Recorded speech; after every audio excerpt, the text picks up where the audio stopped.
Hier, il a chanté pour l'Éternel, il a dansé pour l'Éternel, il a prêché la bonne nouvelle, il a ramené les âmes vers les seigneurs. Mais malheureusement, aujourd'hui, nous parlons de lui en tant que pauvre. Joemi Mukendi, vraiment, nous sommes de cœur avec la famille.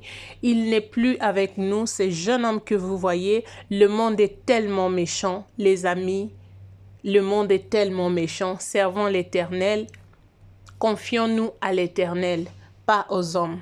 Bonjour, bonsoir, cela dépend de l'heure à laquelle vous allez recevoir cette vidéo. Je vous prie de vous abonner, de partager la vidéo au maximum pour pouvoir aider les autres. Likez la vidéo et surtout laissez un commentaire pour nous faire savoir, connaître votre avis sur cette affaire.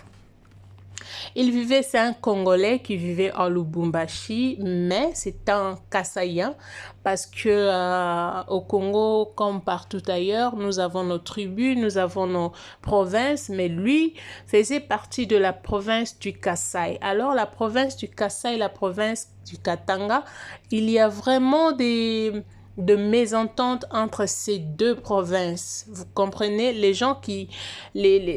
La plupart des gens qui parlent Swahili au Congo, ce sont vraiment des gens, excusez-moi de le dire, mais je ne sais pas, je ne comprends pas pourquoi ils ont toujours la haine contre le Kassaïen. La plupart de pasteurs kassaïens, parce que au Congo, la plupart de pasteurs sont vraiment kassaïens, les gens qui viennent du Kasaï. Alors, beaucoup de cas de morts, d'accord, que nous parlons concernant le pasteur. Franchement, la plupart de cas de pasteurs empoisonnés viennent de là-bas.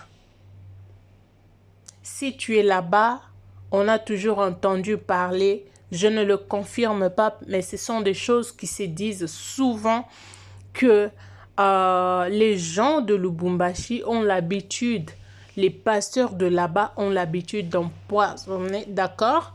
Je ne veux pas sortir tout le mot parce que YouTube a ses policies, d'accord? Dernièrement, j'avais parlé d'une histoire de TB Joshua et de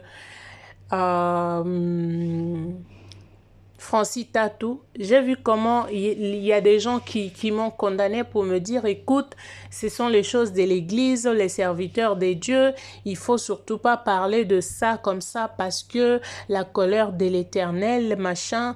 Alors, si tu parles de ça, il y a beaucoup de gens qui ne vont pas croire au Seigneur.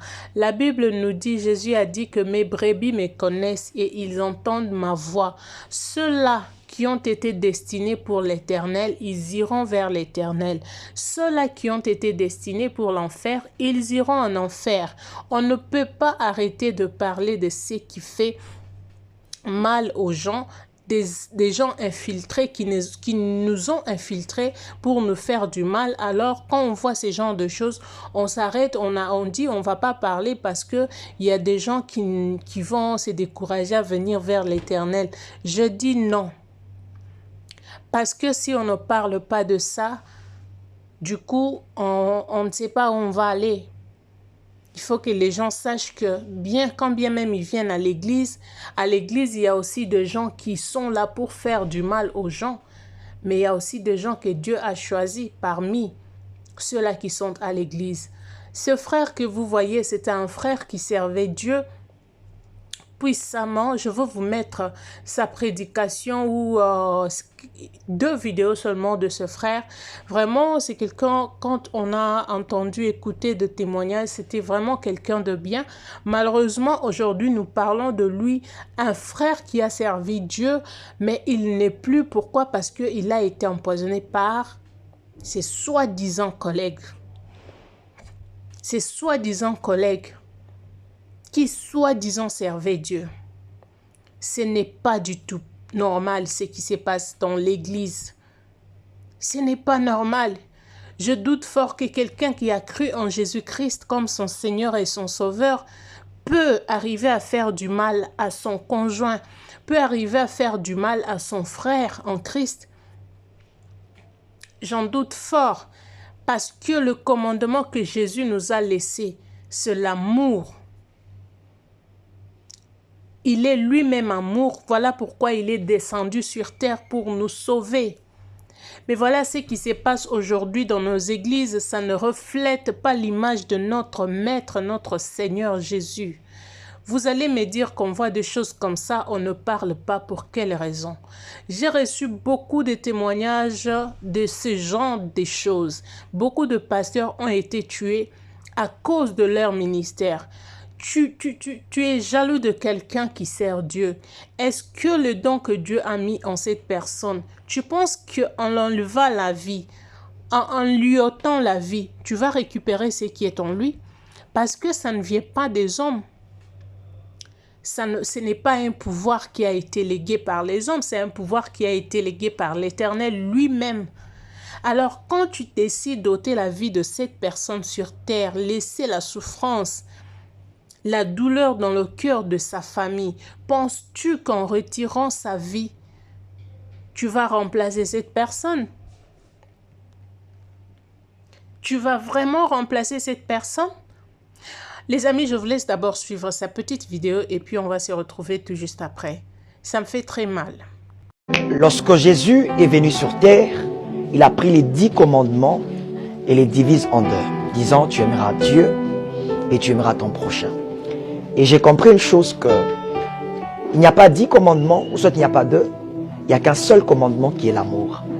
Alors, c'est moi votre frère et fils, l'apôtre Jérémie Kazadi, et j'ai une pensée à partager avec vous. Vous savez, lorsque quelqu'un est mort, sur sa pierre tombale, on écrit le jour où il est né et le jour où il est décédé. On y ajoute aussi son nom, son post-nom et son prénom.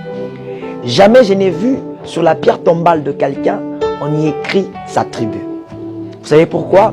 Je me suis posé beaucoup de questions à ces sujets. J'ai compris que nous sommes tous conscients du lieu où nous allons après la mort. Et de ce fait, seul Dieu est le juge là-bas. Il sait qui doivent entrer au paradis et qui doivent aller en enfer. Alors, je viens ici dire non au tribalisme. Non au tribalisme et non au tribalisme. Aimons-nous vivants, aimons-nous prochains. Nous sommes tous Congolais, nous sommes fiers de l'être. Grâce à vous, ici votre frère et fils, l'apôtre Jérémie Kazadi de Lubumbashi, je suis porteur d'une très bonne nouvelle pour vous.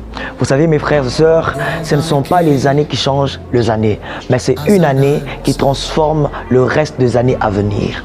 La Bible déclare, je vous remplacerai les années qu'ont dévoré le sauterelle ma grande armée. Je prie pour toi que 2024 soit une année qui va remplacer les années passées dont tu as échoué et qui va transformer les restes des années à venir dans ta vie.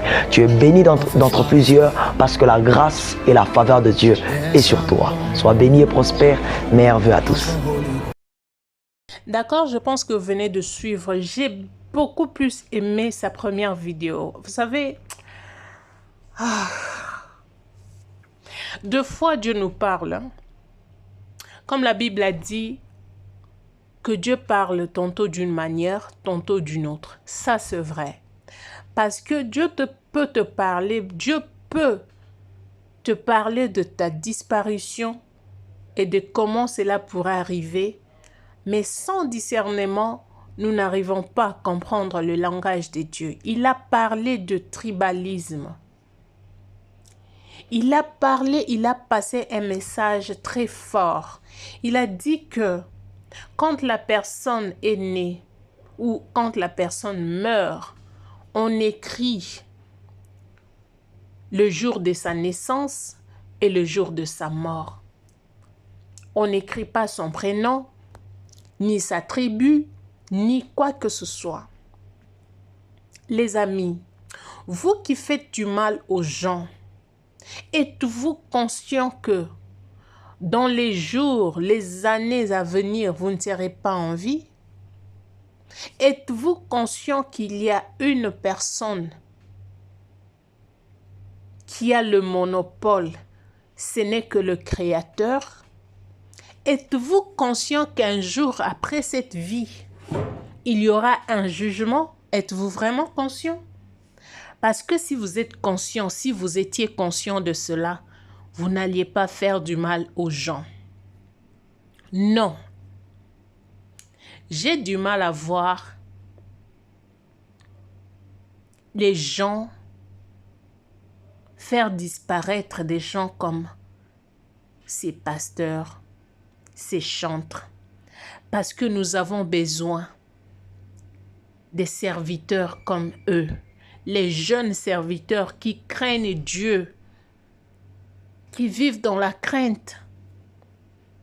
Ceux-là qui font des magouilles là-bas, là, on ne le suit pas, on ne les fait pas du mal.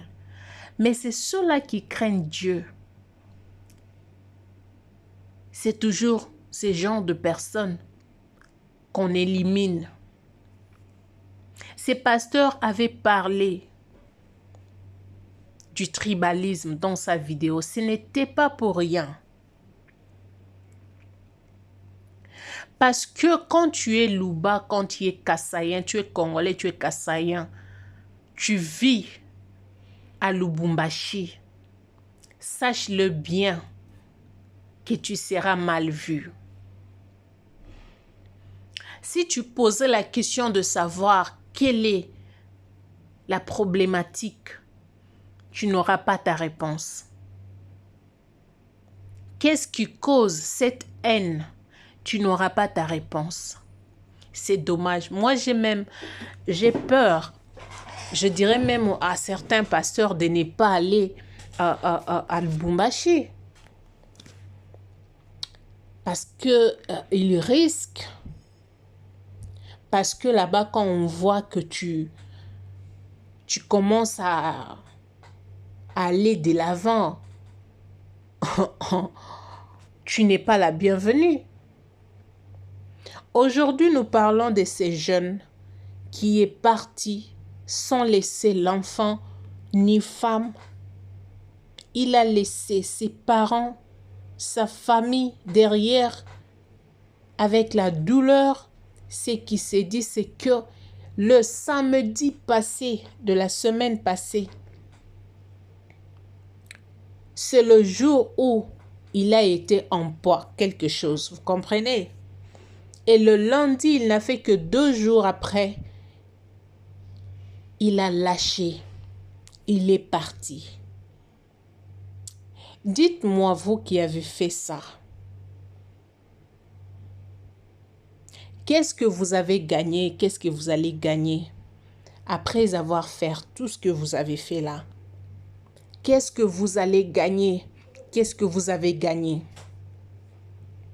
Les amis, protège-toi. Préserve-toi. Parce que la personne que tu donnes à qui tu donnes confiance, tu ne la connais pas en profondeur. Soyez prudents comme les serpents. Soyez prudents. Parce qu'on ne connaît pas qui est qui. Je demande pardon aux frères qui m'ont écrit pour me dire de ne pas parler à mal de certaines églises, certains serviteurs, tout ça parce que je ne suis pas en train de parler à mal, mais il y a des choses qu'on doit mettre claires. C'est important, c'est très important. Il y a certainement des choses qu'on doit parler, dire aux gens que, écoute, si tu vas là-bas, tu oses aller là-bas, tu risques. Parce qu'on ne vit qu'une seule fois dans la vie. On n'a pas 2 vies.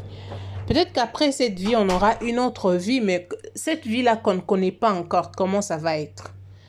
Mais pendant que nous sommes sur terre, on doit apprendre à se protéger.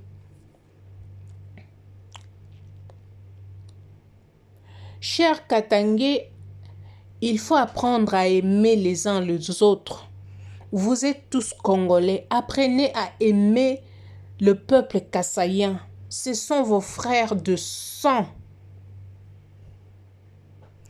Vous êtes un frère et un autre frère, un grand frère et un petit frère. Apprenez à vous aimer. Vous ne perdez rien.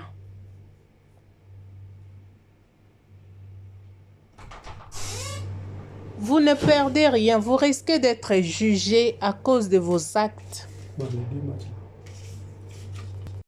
Aimons-nous les uns les autres. Les amis, cette histoire m'a fait tellement mal. Quand je suis allée voir les vidéos de notre frère, je regardais comment il prêchait, comment il encourageait les gens, comment les gens témoignent. Franchement, ça m'a fait tellement mal. J'ai dit, mais le monde est quand même bizarre. Le monde est quand même bizarre. On ne sait pas à qui faire confiance. Il faut savoir que le mal est partout. On ne peut que se confier à l'Éternel. Le mal est partout. On ne peut jamais faire confiance à qui que ce soit. Faites confiance en Dieu. Faites confiance en Jésus. Faites confiance au Créateur. C'est lui qui nous a créés. C'est celui-là lui-même à qui on peut faire confiance. Même ta sœur peut te faire du mal. Ta mère peut te faire du mal. Ton papa qui t'a donné vie peut te faire du mal. Ta propre fille, ton enfant peut te faire du mal. Mais le Seigneur ne te fera jamais du mal. Nous vivons dans un monde bizarre. Voilà. Nous vivons dans un monde de méchants. Dans un monde de jaloux. Alors seul Dieu peut nous aider à nous échapper. C'est pas parce qu'on croit en Jésus, c'est pas parce qu'on prie qu'on n'aura pas des gens qui nous feront du mal. Dieu nous a dit de nous protéger. Il nous protège là aux cieux, mais il nous a aussi donné les capacités de pouvoir fuir certaines choses. On ne va pas dire que parce qu'on prie, cette personne qui ne m'aime pas, non, je vais aller parce que je prie, Dieu va me protéger. Non. Tu vas rencontrer des choses. Il y aura des conséquences. Il y aura des conséquences, bien que Dieu va faire sa part, mais toi aussi tu dois faire ta part de te protéger. Tu sais que cet endroit, on ne m'aime pas. Tu y vas parce que... Non, mais non. N'y va pas parce que tu sais que ces gens-là ne t'aiment pas. N'y va pas. Et vous qui avez l'habitude de faire du mal aux gens, ne vous fatiguez aussi pas. Continuez à le faire, mais le jugement est là. Continuez à faire du mal aux gens. Continuez à ôter de vie. Continuez à faire pleurer les gens. Continuez. Allez-y. Mais il y a un jour seulement, Dieu va. Vous allez rendre compte. Le créateur de ces âmes-là, il va vous demander. Vous allez rendre compte. Vous allez lui dire. Vous allez rendre compte. Ne vous fatiguez pas. Et ne mourrez pas non plus. Restez pour toujours comme vous êtes éternel. Restez là éternellement. Mais sachez que après cette vie, il y a une autre vie. Les amis, je suis en train de vous parler, mais avec douleur, comme si c'était mon propre frère de sang. Bien sûr que c'est mon frère de sang, parce que c'est un être humain, comme moi. C'est quelqu'un qui servait l'Éternel. Les gens dont on a besoin pour faire l'œuvre de l'Éternel. C'est ces gens-là qu'on élimine comme ça. Mais sachez que il y a encore 7000 que Dieu a gardés. Ne pensez pas que vous allez finir toutes ces personnes. Dieu a préservé certaines personnes qui vont servir. C'est vraiment malheureux pour vous. C'est malheureux pour vous. Merci, chers abonnés. Merci, chers amis. Merci, ma famille. Abonnez-vous. Partagez-moi cette émission. Et Laissez un commentaire, dites-nous ce que vous en pensez. Vous pensez de ce qui se passe dans l'église. Dites-nous. Que mon Dieu vous bénisse. Je vous reviens encore pas longtemps avec un nouveau numéro d'une autre émission et que vous allez aimer. Envoyez-moi vos histoires